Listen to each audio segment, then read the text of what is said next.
The Fifth Circuit Court of Appeals yesterday said that the ATF's pistol brace rule is illegal and does not pass the Bruin test. There's a lot more that happened yesterday related to the pistol brace rule, and in this video I'm going to get you up to speed so that you'll know where we stand right now and what the next steps are.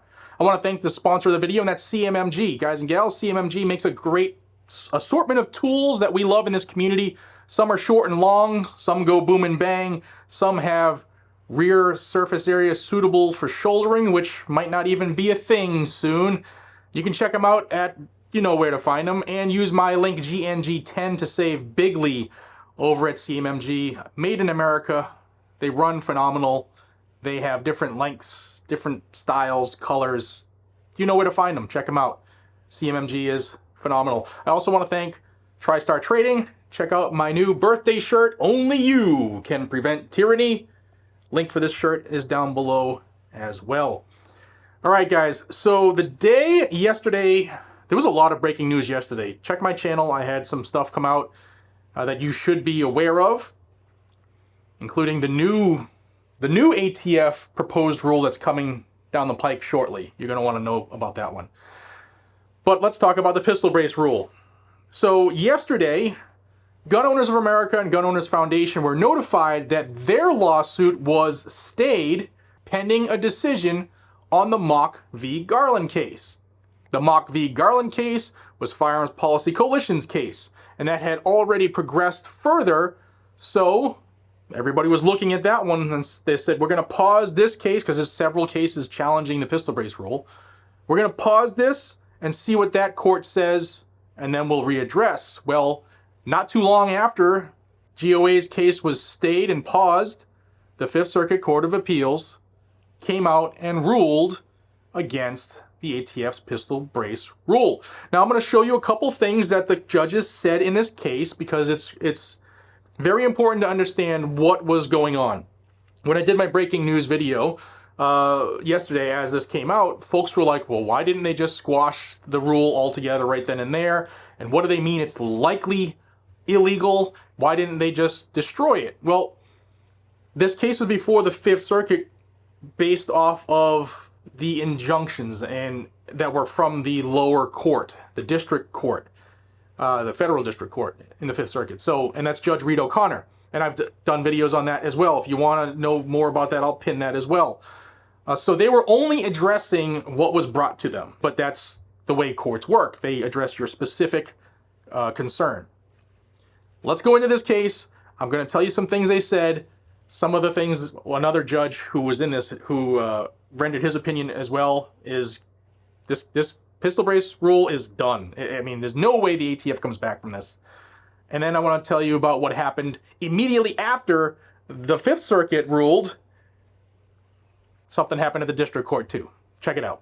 So in this decision, the judges start out by talking about the NFA and how it was designed to stop gangsters, and they knew that the gangsters wouldn't follow the law, but they made this law so that they could basically entrap gangsters for having sawed-off shotguns and machine guns, and that the focus was on public safety. So the judges continued and said, given that focus on public safety, Congress may have believed any long gun with a shortened barrel is both dangerous because its concealability fosters its use in illicit activity, and unusual because of its heightened capability to cause damage. Accordingly, the initial draft of the NFA would have regulated a pistol, revolver, shotgun having a barrel less than 16 inches in length, or any other firearm capable of being concealed on the person, a muffler or silencer, therefore, or a machine gun. But that was not the version that Congress passed. Instead, the final text of the NFA specifically exempts a pistol or revolver having a rifled bore from its coverage. And when Congress enacted the Gun Control Act 30 years later to expand federal firearms regulation, also unconstitutional, the statute defined handguns but did not include any additional restrictions on them. We move on to the plaintiff's claim that the final rule violates the Administrative Procedure Act's procedural and substantive requirements. On that front, plaintiffs established a substantial likelihood of success on the merits, meaning they're more than likely going to win this case. The ATF incorrectly maintains that the final rule is merely interpretive, not legislative, and thus not subject to the logical outgrowth test. And we know ATF cannot make law, which is what they're telling you here. The final rule affects individual rights, speaks with the force of law, and significantly implicates private interests. Thus, it is legislative in character. Then, because the final rule bears almost no resemblance, in manner or kind, to the proposed rule, the final rule fails the logical outgrowth test and violates the APA. In conclusion, it is relatively straightforward that the final rule was not a logical outgrowth of the proposed rule, and the monumental error was prejudicial. The final rule, therefore, must be set aside as unlawful or otherwise remanded for appropriate remediation. And that is what these judges decided to do, and there's a reason for that. We're going to get to it. Plaintiffs are likely to succeed on the merits and have thus carried part of their burden to obtain a preliminary injunction. The order of the district court, to the contrary, is reversed. That means, if you remember the first video I did, Judge Reed O'Connor in the district level told FPC, you didn't give me enough, so I'm not going to give you the preliminary injunction. These judges are saying, yeah, there's enough here, we're reversing that, and wait till you see what happens next. The plaintiffs must satisfy other preliminary injunction factors. There must be irreparable harm, and the balance of equities and the public interest must favor injunctive relief. The district court did not conduct that analysis, having erroneously found that the plaintiffs failed on the first factor. Although plaintiffs urge this court to conduct this analysis ourselves and enter a nationwide injunction, we decline to do so now. For preliminary injunctions, none of the prerequisites has a fixed quantitative value. Rather, a sliding scale is utilized, which takes into account the intensity of each in a given calculus. The preliminary injunction is an extraordinary remedy, and the burden of persuasion on all requirements is on the movant party. Although plaintiffs succeed on the first factor, the others are yet to be determined. So they're saying, ultimately what they did is they sent it back to Judge Reed O'Connor and said, hey, Judge, you didn't look at these other factors, and even though you made a mistake in saying that the FPC didn't reach the right threshold, which they did, you still didn't look at these other factors, you just called it quits after that, and you were wrong, redo this. And then what they say next is pretty cool too. The present case is also not the only one involving a challenge to the final rule. Multiple judges within this circuit have already issued injunctions against the final rule. Remember, there's an injunction in the FPC case, the GOA case, and the SAF case, Second Amendment Foundation. Following the initial one issued here, enjoining enforcement against members of various gun rights organizations. It is already uncertain how many persons are now subject to these injunctions or how the ATF would enforce the final rule against non-enjoined parties. There is a need for consistent application of the law, and this court may not have all the required facts. Accordingly, the district court is better situated to weigh the facts and fashion the most appropriate relief. For the foregoing reasons, we reverse the order denying a preliminary injunction and remand with instruction to consider that motion expeditiously. To ensure relative stability, we maintain the preliminary injunction pending appeal that the motions panel issued on May 23, 2023, as clarified by this merits panel on May 26th of 2023. This court's injunction will expire 60 days from the date of this decision, or once the district court rules on a preliminary injunction, whichever occurs first. We direct the district court to rule within 60 days. We place no limitation on the matters that the district court may address on remand, and we give no indication of what decisions it should reach regarding a preliminary injunction or any other matter. All right, Jared, what does that mean? Well, they said, listen, there are other things that should have been done at the district level that weren't, and we don't have the information that we need from that court to make a jump. So we're sending it back to Judge Reed O'Connor to finish what he needs to finish, and he can look at anything he wants to. We're not telling him he can't look at certain things. And when he has that decision, He has to do it within 60 days, then he rules.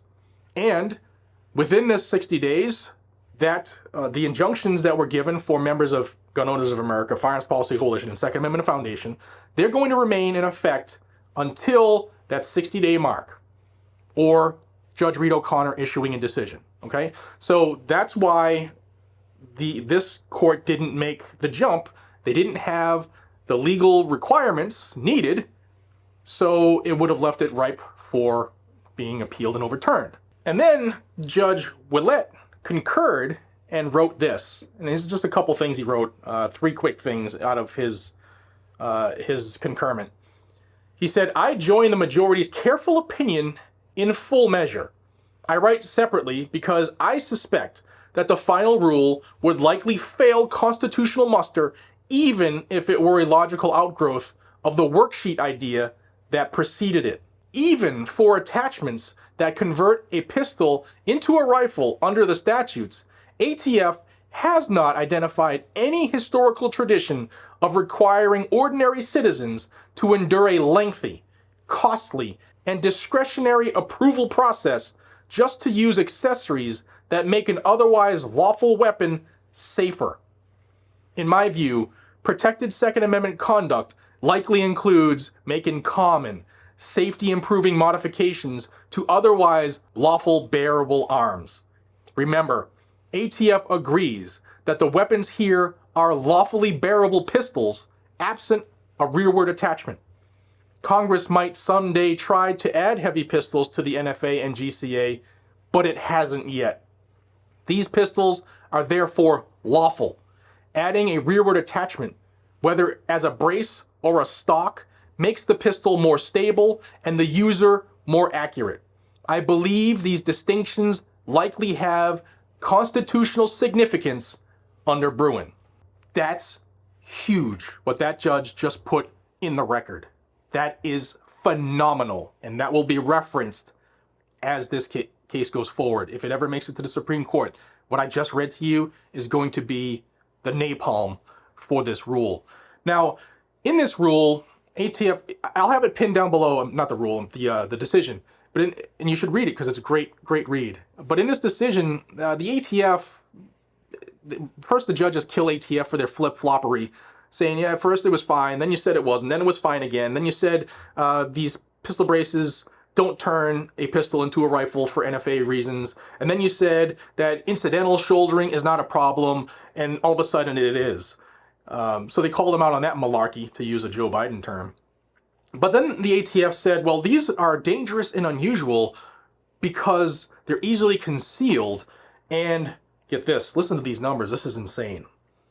The ATF said that since 2015, 63, an entire 63 braced firearms have been identified in criminal investigations. Wow, 63. But wait, I know that's a huge number. There's more. They said that about 105 firearms cases and investigations have involved braced weapons. 105. Wow. We need to take everybody's rights away. Absolutely, we need to take people's rights away. What they didn't look at, and I dug up, is let's just look at car deaths because of car accidents and stuff. In 2015, since 2015, remember, 63 braced pistols have been used in crimes. Woo. Well, in 2015, 37,757 people died because of cars. And we're not trying to take cars away. We're not trying to make a rule for cars, right? And you have a right, a Second Amendment guaranteed right, one that's given to us by our Creator, not by government. You have a right to firearms. You don't have a right to a car. You can travel, but you don't have a constitutionally recognized right to a vehicle. In 2016, 40,000 plus. 2017, 40,000 plus. 39,000 plus in 18. 39,000 plus in 19. You get the point. 105 guns, and we need to screw millions of people, is what the ATF said. And this panel jumped on that, which was phenomenal. Now, it's going to the district court, right? Almost immediately, Judge Reed O'Connor at the district court put this out. The Fifth Circuit Court of Appeals has concluded plaintiffs are likely to succeed on the merits of their APA claim. It has therefore remanded this case to the undersigned with instructions to consider the remaining preliminary injunction factors expeditiously and to rule on the injunction requested within 60 days. Accordingly, the parties are to meet, confer, and then provide a joint status report outlining a proposed briefing schedule which will address the remaining issues and permit this court to comply with the circuit's direction. The parties shall provide this joint status report no later than August 4th of 2023. So Judge Reed O'Connor said, I'll give you 3 days and let's get at it. So the pistol brace rule is on fire. The pistol brace rule's tires have come off, and the pistol brace rule has been ruled illegal. It has been ruled as a legislative rule, and the ATF does not have legislative powers. Guys, you can see what's happening. It's happening before our eyes. The pistol brace rule is unconstitutional, and these judges are about to punch ATF even more and destroy it. And I don't know about you, but I'm here for the ride. If you want more information on the Second Amendment and the constant attack on our right to keep and bear arms, on our right to keep this nation free and secure, then subscribe to Guns and Gadgets down below, because I bring you that information every single day. Check the channel often, because YouTube will not tell you every time I put something out, because they don't want this type of information in the jet stream. So you can help me out. Like the video, share the video, make sure you subscribe, tell people about it, and I hope you have a fantastic day. Till we see each other again, be safe, stay vigilant, and carry a gun to keep you, your friends, your family, your community, your country safe. I'll see you on the next one. Take care.